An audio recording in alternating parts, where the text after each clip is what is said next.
Welcome back to the Broadman Word, and we are continuing to look at the life of Haggai the prophet. Um, Here, though, it's a very rare thing to see. What we're going to be looking at today, and that is the fact that the Israelites actually listen to and do what the prophet has shared with them to do. And it is very much a rare thing to see. So we will look at that. And we'll also look too about what what can happen if we just obey the Lord? If God's people just obey the Lord, what could happen? It is very, very interesting to see as well. And it's only a few verses. So go back to Haggai chapter 1. We are going to be ending the chapter looking at verses 12 through 15. So let's start in verse 12. Then Zerubbabel, the son of Shealtiel, and Joshua, the son of Jehozadak, the high priest, with all the remnant of the people, obeyed the voice of the Lord their God, and the words of Haggai the prophet, as the Lord their God had sent him. And the people feared the Lord. What a wonderful verse to start off with. And I think there's three interesting things to see here. First, what does it mean when we see remnant of the people? Well, first off, I think it's definitely referencing those that return from Babylonian captivity, which again happened in about 538 BC. So you have that idea already to start with, but then it actually, I think, goes a little bit deeper as well.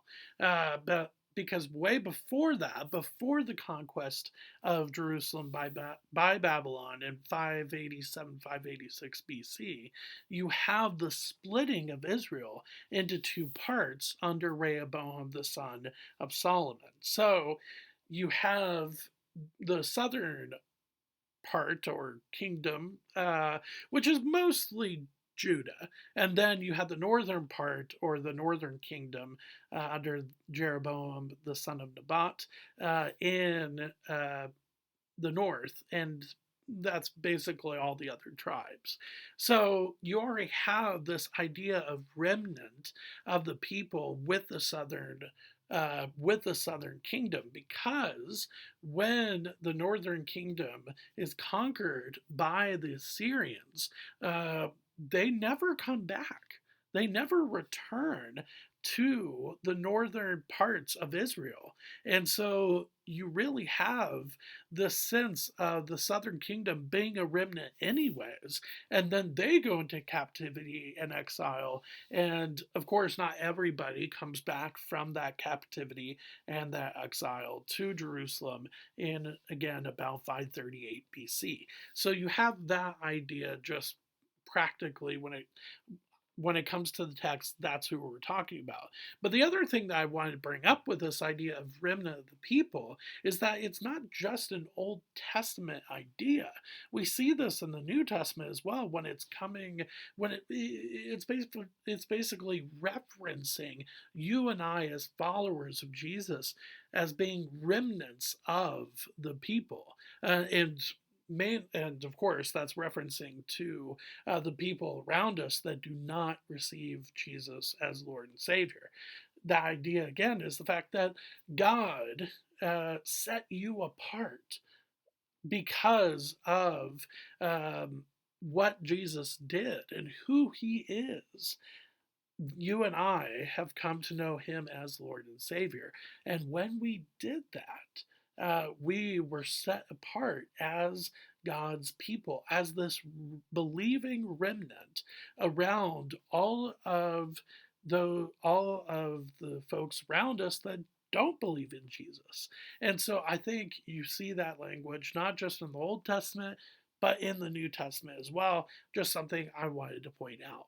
Second, obeying the voice of the Lord, their God. It seems so easy to do, especially for us today as believers, as we're reading through parts of Old Testament scripture, as we're reading through parts of the disciples and how they dealt with what Jesus said and what Jesus did. We think to ourselves, oh, well, yeah, duh, that's so easy. You should have thought about that. Or, oh, yeah, duh, you should have remembered that and done that. But it is, I think, yes, of course, in hindsight, it is so easy for us to say that because we have scripture to read. But when it comes down to it, obeying the voice of the Lord is not as easy as we think it should be. It is very, very difficult at times to obey the voice of the Lord. Even as followers of Jesus, we are supposed to be communicating with the Lord in prayer, checking our hearts, um, talking to the Lord about our temptations, our trials, and our sin as well. Um, we should be talking about those to the Lord, but it's very easy to not do that, and that's when it becomes very easy to not obey the voice of the Lord. Um, but thankfully, again, the Lord has patience and grace on us. But I think that is very, very important to see within the context of this short book is what happens when God's people do obey Him.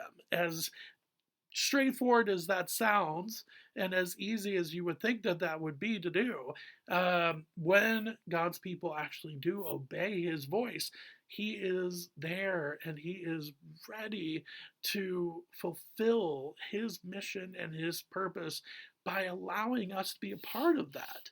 And that is a beautiful, beautiful thing to see. And so for here, we see that the Lord, that the people's obedience finally wakes them up to realizing we have not put our relationship with the Lord as our priority, as we referenced on Tuesday with the first part of chapter 1. And now they're finally waking up to that, and they will start to go back to rebuilding the temple. And then finally, when it comes to verse 12, is the people fearing the Lord. Now, don't get me wrong. I think there is absolutely, it could definitely be the case that some in the remnant, that some in the crowd that Haggai is prophesying to, could definitely be in this trembling idea or this trembling concept of fear of what the Lord is going to do. Don't get me wrong, I think that is totally possible. But in the Old Testament, typically when we see the fear of the Lord or fearing the Lord, it's not just this trembling of fear. Uh, Again, it could mean that, especially when we're talking about our conviction of our sin or the guilt of our sin. But it usually means that we are in reverence with God's perfection and His mercy and His holiness and His grace that we are in fear of Him. We are in awe of Him. We are in reverence of Him.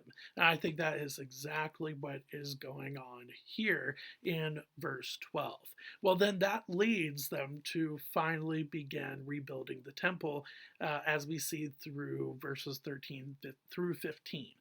Then Haggai, the messenger of the Lord, spoke to the people with the Lord's message. I am with you, declares the Lord. And the Lord stirred up the spirit of Zerubbabel, the son of Shealtiel, governor of Judah, and the spirit of Joshua, the son of Jehozadak, the high priest, and the spirit of all the remnant of the people. And they came and worked on the house of the Lord of hosts, their God, on the 24th day of the month, in the 6th month, in the 2nd year of Darius the king. So, The only thing that Haggai really tacks on to this, after seeing the people's obedience to the Lord and their reverence for the Lord, is this beautiful and straightforward message: I am with you, declares the Lord. What a beautiful statement, and something that really does give you and I the power and the uh, just the idea that God is sustaining us. He is giving us endurance to go through whatever we are going through in order to fulfill His will and His mission and His purpose according to His will, mission, purpose, and timing, of course. And so, but you see that here, and that's a beautiful, beautiful thing. And then the Lord stirring up the Spirit.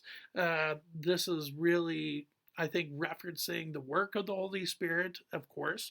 But when it's talking about the spirit of Zerubbabel, the spirit of Joshua, it is, I think, referencing the will and the desire of those men, and then all the remnant of the people as well. But it's also, of course, referencing the fact that we are spiritual at our base, and God is finally getting them to work on rebuilding the temple, which is what we see at the end of verse 14. And then in verse 15, we see that it takes about 23 days from Haggai's first prophecy. In verse 1, we see that timestamp on the first day of the month, the 6th month, in the 2nd year of Darius the king, to verse 15 on the 24th day of the month, in the 6th month, in the 2nd year of Darius the king. So it takes about 23 days, but compared to other prophets in the Old Testament, that's pretty good. And they would be Jeremiah, Isaiah, I think they would be more than happy with 23 days, and the people not just uh, say that they are sorry for what they have done and that they are obeying the Lord, but then they're acting upon it as well. So, with that being said, thanks for spending a little bit of time with me today, and we will continue to look at the life of Haggai, the prophet, next week. And since it is so short, we will finish off next week as well. But thanks for spending a little bit of time with me today with the Broadman Word. I will see you next week. Thanks.